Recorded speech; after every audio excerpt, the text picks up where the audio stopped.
Hey, coucou jeune Panawan. Salut à toutes, à tous. Encore merci pour votre gentillesse, ça me fait chaud au cœur. Euh, une petite surprise pour toi. Ça va?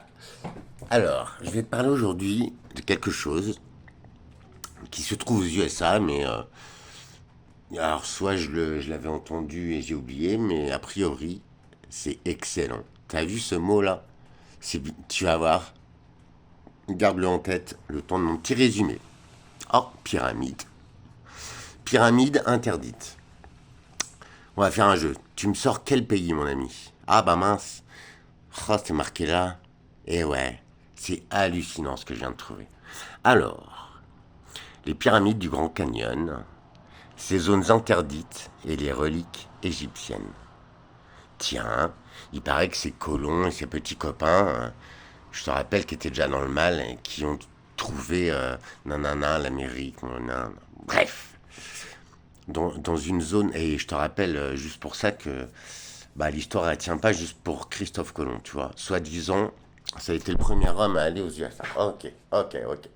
1492, il me semble. Ok. Alors, explique-moi pourquoi, dans une petite église en Écosse, en Irlande, donc dans un monument des bâtisseurs, on va dire ça comme ça, parce que ça n'était pas une église, elle date de très très longtemps, du 9e siècle, il me semble. Explique-moi pourquoi il y a un pilier entier dans ce magnifique édifice qui représente des épis de maïs. Dis-le-moi s'il te plaît. Je parle pas à vous, ma petite comédie d'amour, je te jure, je suis en stress. Je vais faire une vidéo après, on va faire un point sur ma situation. Mais merci d'être là parce que euh, ça fait du bien à mon âme, à mon cœur. Et je vois qu'il y a des humains bah, qui peuvent supporter ce petit bonhomme, mais Euh, j'avoue, je suis un peu con et sarcastique parfois parce que je suis très très déçu, en colère. Des gens qui essayent de donner des infos comme ça juste pour notre passion à nous, notre envie de savoir. On n'est pas nombreux peut-être, je sais pas. C'est désespérant parce que sur la masse en fait on est quoi 5% des humains à se connecter comme ça le plus simplement du monde, le plus humainement du monde. J'ai eu des rêves hein, que je sais qu'on a tout en nous et tout est devant nos yeux. Mais il y a tellement de gens qui sont focales, qui sont dans le système à mort, alors que ces mêmes gens viennent pleurer, se plaignent tout le temps, mettent tout le temps la merde, sont tout le temps le mal en fait, ou ils viennent puiser ton énergie par leur mal-être alors qu'ils ont soi-disant tout dans leur système mais qui dégueulent dessus. Enfin bref, moi ces gens-là à double face, ou ceux qui retournent leur veste, c'est pas des humains. C'est. Après, je juge personne, mais il y en a qui n'ont peut-être pas le choix, mais on a tous le choix. Bref, allez, aujourd'hui un petit peu d'histoire. Les pyramides du Grand Canyon, ces zones interdites et les reliques égyptiennes. Dans une zone restreinte du Grand Canyon, il y a des pyramides et des grottes pleines de hiéroglyphes et de reliques égyptiennes. Beaucoup de gens ne les connaissent pas, car cette information a été supprimée par le gouvernement fédéral pendant environ un siècle. Certaines photos ont été fournies à titre informatique, exemple de reliques, exemple 1, et ne proviennent pas de la découverte du Grand Canyon. Donc il y a certaines photos, ce sont des illustrations, ok? Pas celle-là. Ok, ok, tu vas me dire c'est l'érosion, non, non. Ouais, je suis désolé, mais alors la nature, elle ne fait pas des formes géométriques parfaites comme ça, là, des triangles. Et là, tu retrouves les trois fameux triangles, mon ami. Surtout des angles à 90, la nature ne les produit pas. La nature est bien plus balèze que toi, que moi, mais elle ne produit à aucun moment un angle à 90 degrés, angle humain. Et voilà, il suffit juste d'ouvrir les yeux. Voilà, je suis mauvais en géométrie, en tout, mon ami. Voilà. Après, chacun croit ce qu'il veut. Tu vois, ce fameux angle-là que tu retrouves dans l'île de Pâques, dans les pyramides en Chine, dans tous les pays, il y en a un, même en France. Euh, elles ont toutes les mêmes structures, toutes. Et elles ont été construites, mais à l'aube de l'humanité. Donc, c'est pas une théorie. Les Vikings, tout ça, ils faisaient déjà tout le tour du monde et l'information était partagée, était gratuite. Parce que franchement, on n'a jamais d'oseille, jamais d'oseille. Enfin, franchement, moi, je viendrai pas là-dessus, parce que tu vois, je commence à m'énerver de la bêtise des gens. Bark. Ça me dégoûte. Au-dessus de cette zone est un espace aérien restreint. La zone entourant cette pyramide et cette grotte au sol est illégale et traîtresse à naviguer et tous les rapports officiels à ce sujet du Smithsonian ont d'ailleurs été censurés, modifiés, annulés ou rétractés. Cela n'a pas empêché les gens de tenter de visiter cette partie du canyon. Beaucoup ont été arrêtés et certains sont morts en tentant de grimper vers ces sites sacrés au fil des ans. C'est arrivé au point où le gouvernement estime qu'il doit avoir des agents du FBI armés qui gardaient l'entrée de la grotte qui est maintenant connue sous le nom de Kincaid's Cave. La grotte de Kincaid a été nommée d'après J.E. Kincaid, qui a été le premier à entrer dans la grotte. Après avoir pris sa retraite des Marines, Nanana a travaillé pour S.A. Jordan en tant qu'archéologue. Si un Jordan a été envoyé au Grand Canyon par le Smithsonian Institute pour enquêter sur des informations apportées par John Wesley Powell, le tunnel se trouve actuellement sur une paroi de falaise à 400 pieds au-dessus du fleuve Colorado, dans le Grand Canyon. Les archéologues estiment que la caverne artificielle a environ 3000 ans. Cette caverne mesure plus de 500 pieds de long et comporte plusieurs tunnels transversaux menant à de grandes chambres. Il me semble que c'est le système d'une pyramide. C'était le niveau le plus bas et la dernière ville-tunnel égyptienne construite dans le Grand Canyon. Depuis le moment de sa construction, les archéologues estiment que le fleuve Colorado s'est érodé 300 pieds plus bas. Donc en vrai, le fleuve Colorado, il était là. Ou là. Bah tiens. Bref. Là, je t'explique, moi, oh là là. Après, à chacun de s'éveiller. Bref. Pourquoi c'est caché? Pourquoi c'est interdit? Enfin, au bout d'un moment, moi, les endroits sacrés, la planète, elle est à tout le monde. C'est pas une poignée de connards qui ont racketté ton oseille et auxquels tu es bien assouvi qui vont me faire changer d'avis. Et ces sites, messieurs, dames, ils sont en train, apparemment, de se réveiller, de reprendre leur utilité qu'on a enterrée. Cette grotte, on l'a emmurée. De nombreuses reliques égyptiennes ont été découvertes dans la grotte de Kincaid, dont l'une était un artefact en or pur pour le roi égyptien nommé Kian. La relique tient des fleurs de lotus à 2 mains.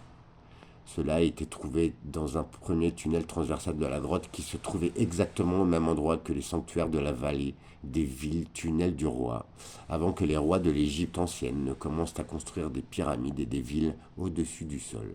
Il a été découvert que Kian était un descendant du roi Zapnat en Égypte, qui pourrait avoir été Joseph dans la Bible. Cette tablette d'or égyptienne a également été découverte dans les profondeurs de cette ville-tunnel menée par la grotte de Kincaid. Cette tablette sert de livre d'histoire, y compris les noms qui ont commencé avec l'arrivée du roi et des informations sur son défunt, le roi Kian, venant au Grand Canyon. Et tout ça, où s'est passé lors, franchement, comme le trou de balle à Micron, ces gens, ces pourritures, ce mal, on se demande où il le met l'argent. Enfin, je sais pas, si vous réfléchissez aux sommes et tout, enfin, voilà. Et ce qui me fait pitié, c'est qu'il y en a beaucoup qui se plaignent, qui crèvent la dalle, qui se plaignent mais qui ne font rien pour changer.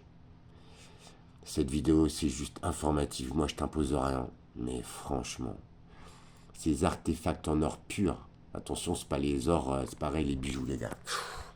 Vous avez remarqué vous aussi. Or 325 millièmes, 725 millièmes, ouais, c'est de l'or à 20%. C'est quoi le reste? C'est de la merde. Où ils passent tout l'or. On a les machines. Je vais pas te dire la technologie parce ils ont la technologie humaine, ils l'avaient depuis bien longtemps. Même l'art, le goût, tout. Ah, franchement, l'être humain, c'est devenu une quiche, hein. Franchement, là, on a les machines, en fait. On en sort des millions de tonnes d'or. Tu m'expliques? Alors, je te désarme tout de suite. S'il y a un gars qui va me dire, ouais, mais dans les appareils informatiques, il y a de l'or. Ouais, il y a 2 poussières d'or, frère. Enfin, non, non, ça ne marche pas. Hop. Eux, ils avaient les moyens de faire de l'or pur et tout. Enfin, je sais pas, il suffit juste de regarder. Par contre, les or 325 000 yens, déjà, mon oreille, elle s'infecte. Donc, tu vois, il doit y avoir très peu d'or dedans. Je les ai payés 400 balles, quoi. Alors, ok, c'est une émeraude, paraît-il. Alors, voilà, elle est toute petite, machin. 400 balles, c'est même pas de l'or. Où on va, les gars? Bon, bref, c'est pas grave. Ça, c'est. Ces artefacts en or pur de la grotte de Kincaid et ces urnes égyptiennes de la grotte de Powell sont parmi les seuls artefacts historiques du Grand Canyon exposés au Smithsonian Institute de Washington. Où sont allés les autres? Au moins, certains d'entre eux ont évidemment été photographiés et documentés, mais qui sait ce qui ne l'a pas été? Il y a une raison pour laquelle d'autres reliques qui ont été trouvées ici ne sont pas exposées. Eh, matez les gars. Moi, je trouve que ce monsieur-là, et les Indiens, enfin tout ça, ça m'attire depuis que je suis jeune, hein. Moi, je trouve que, bah, il y a un air de ressemblance avec les Égyptiens qui avaient un visage allongé comme ça. Franchement, quoi. Bref, après, bon. Le premier explorateur, nanana, nanana, était John Wesley Powell, qui était associé à un autochtone, Jacob Vernon Hamblin. Les deux photographiés ci-dessus, qui a servi à la place de son défunt partenaire pour l'expédition. Powell a travaillé comme explorateur archéologue pour le ministère américain de l'Intérieur et a été directeur du bureau d'ethnologie de la Smithsonian Institution. En 1869, Powell a descendu la Green River pour explorer le Grand Canyon et a été la première personne à signaler des informations archéologiques au gouvernement américain sur les autochtones qui habitaient le Grand Canyon et leur histoire. C'était des gardiens de savoirs ancestraux. Bah, qu'est-ce que l'homme a fait? Enfin, l'homme, l'enculé, enfin, ceux qui te gouvernent, enfin, ceux qui veulent, bon, bref, bah, ils les ont éradiqués. Ah bon? Tu éradiques quelqu'un qui a le savoir, qui est en paix. Oh, quelle horreur, quelle lâcheté. John Nana a découvert ce qui s'appelle aujourd'hui la grotte de Powell, l'entrée de la grotte illustrée ci-dessus. Donc c'est une illustration, ça. Ce qui suit est une citation tirée directement d'un livre que Powell a publié. Dans ce canyon, un grand nombre de grottes artificielles sont creusées. J'ai d'abord descendu une gorge à gauche d'une falaise et j'ai grimpé jusqu'à un banc de la falaise. Il y avait un sentier sur le banc de la falaise qui était profondément creusé dans la formation rocheuse, là où le sentier traversait des ravins. Quelques marches avaient été coupées. Je ne pouvais voir aucune preuve que le sentier avait été parcouru depuis longtemps. Je suis rentré à notre camp vers 15 heures et les hommes avaient trouvé d'autres hiéroglyphes égyptiens sur les parois des falaises près de la grotte. Nous avons exploré la grotte et avons trouvé ce sanctuaire et d'autres artefacts. Ce soir-là, j'ai envoyé un membre de l'équipe pour informer la Smithsonian Institution de notre découverte. Nous avons continué à explorer le canyon et nous avons découvert d'autres villes égyptiennes sous tunnel. J'estime dans mon rapport que je pense que plus de 50 000 Égyptiens ont habité le Grand Canyon à un moment donné. Le sanctuaire que Powell et son équipe ont trouvé dans la grotte de Powell, il a été identifié comme un sanctuaire pour Sétépren, parfois orthographié Smenker, Séti ou Smenkar. Le roi Sétépren était le fils du roi Akhenaton qui a commencé son règne à Saqqara, Sémaou, en 1336 avant Jésus-Christ, mais n'a duré que 10 ans, date à laquelle il est mort lors de son dernier voyage à Saqqara en Égypte. Les hiéroglyphes que l'équipe de Powell a trouvés, il s'agit d'un schéma du système d'écriture égyptien lorsque les anciens Égyptiens sont arrivés à Grand Canyon. Il s'agissait d'une tablette scolaire utilisée pour apprendre aux enfants égyptiens à lire et à écrire. Des cryptes sarcophages ont même été découvertes. L'une des cryptes a été ouverte dans le Grand Canyon pour voir s'il y avait des momies à l'intérieur avant qu'elles ne soient envoyées au bâtiment de stockage de l'Institut. C'est chouette, hein. Je vais essayer de décrypter ce langage. Je crois qu'on appelle ça le langage des oiseaux d'ailleurs. Dites-moi dans les coms si vous étiez au courant, si vous avez des infos. Voilà. Et on a profané bien sûr ce que l'homme est devenu vraiment pilule, un suppositoire du mal. Ils ont également découvert cette voûte taillée dans la roche avec des statues. Je crois que franchement, ouais, tu, tu comprends maintenant pourquoi j'ose te parler de beauté, de savoir, de divinité. Pouah. Savez-vous que tous les monuments du Grand Canyon portent le nom des pharaons égyptiens? Ce célèbre canyon de l'Arizona est en fait un ancien ensemble de pyramides. Les sites s'alignent même avec les mêmes étoiles avec lesquelles s'alignent les pyramides de Gizeh, les constellations d'Orion et des Pléiades. Ah là là, mais putain, tout est sous nos yeux. Voilà. Et ouais, nous, c'est pas aligné avec ton trou de balle, ni avec rien du tout, quoi. Putain. Voilà, c'est ça mon époque, mon temps. Ouais, ouais. À quel point on a dégénéré comme ça. Vous voyez, c'est exceptionnel ce que je trouve aujourd'hui, mais j'adore, en vrai. Voilà, t'en fais ce que t'en veux, mon ami. Temple Zoroastre, dans le Grand Canyon, nommé par les Indiens Hopi. Mat, frérot. Bah, c'est sous nos yeux, quoi. C'est magnifique.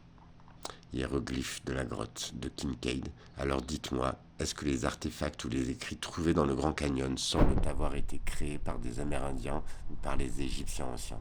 La réponse est assez claire, il me semble. Avec beaucoup d'amour, franchement. Merci d'être là. Je vous explique tout de suite ma situation, je suis désespéré. Mais jamais j'arrêterai d'être curieux. Jamais, jamais, jamais. Alors il y a des gens là qui remercient dans les coms, qui disent ouais machin machin, je voudrais y aller et tout. Ok. Euh, Étant donné que le gouvernement a bouclé ces zones où vous ne pouvez même pas déposer de la nourriture hors de la rivière, ils le savent peut-être, mais on leur a peut-être aussi dit de ne rien dire. Deux gars ont essayé de se repousser par le haut et ont été arrêtés et expulsés, interdits définitivement de la région du Grand Canyon. La Smithsonian a détruit tout ce qui en avait été transformé. Honte à vous.